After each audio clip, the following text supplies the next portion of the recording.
how's it going everybody? Welcome back to another video. So in this particular video, it's going to be another lighting breakdown.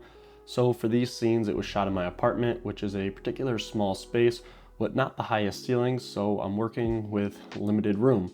With that said, there's two lights that I used. One is the 4-foot Nanlite Pavo tube, which is giving off that green hue, and the other one is a Falconized F7 pocket light, which is my main key light. It's a very, very small light. That way I could boom it up overhead into these small little areas. So right off the bat, we have this scene here. It's me looking into the mirror. I just want to mention that out in the big open space, I have the windows open, so it's sending some light into here in the background. Now I couldn't do a far side key because there just wasn't enough room, so I had to make it look like the light was coming from overhead, and that's this is the Falconized light rather, boomed up overhead, shooting into the mirror, sending light back onto my face. And you get this. So if we move over to the next scene here, this is just with the window curtains closed. It gives it a much more darker atmosphere to the overall room tone, but you still have a little bit of room in the shadows from this green hue in the bathroom. Now that Pavo tube is just behind me, sitting across diagonally, bouncing up into the ceiling. And then again, this Falconized is sitting over here, just blasting into the mirror. So now let's move out into the living room. The first shot here is a wide shot of me sitting down. Let's break down this Pavo tube, green hue coming in, bouncing around, giving us some room tone. Next, we have these curtains closed to this window, which is giving a warmer hue onto my face. And then I have that little Falconized pocket light boomed up somewhat overhead, just to give me a little bit of edge light under my eye here. And overall, that is looking very nice.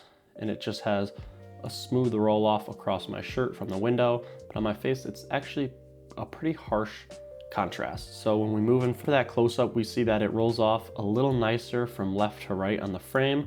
That's because I just brought in that Falconized light a little bit closer and just dimmed it down somewhat. So we see this triangle Rembrandt lighting here under my eye is just a little bit smoother as it rolls from left to right.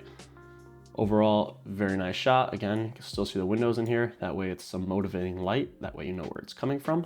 So for this final scene here, I switched up the lighting. I brought that Falconized light and boomed it up overhead here to make it look like ceiling lights. So if we divide this room in half here, I have ceiling lights on this side of the room, and then I have ceiling lights on this side.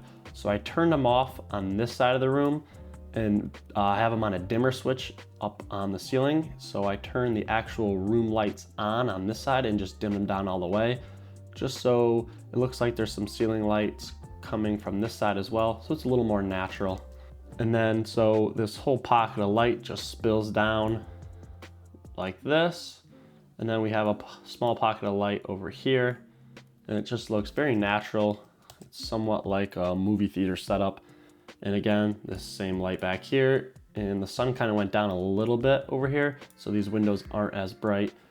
So the room tone loses a little bit of touch to it, but overall there's still some toe in the shadows here, as you can see, like right there. And if we scroll in over here, you still have a little bit of toe down here, just bumping those shadows off of the bottom. Yeah, so that is it. Hopefully you guys enjoyed this video, and if you did, make sure you subscribe, hit the like button. If you have any questions, feel free to leave them down in the comments and I will get back to you. Thank you, and see you on the next one.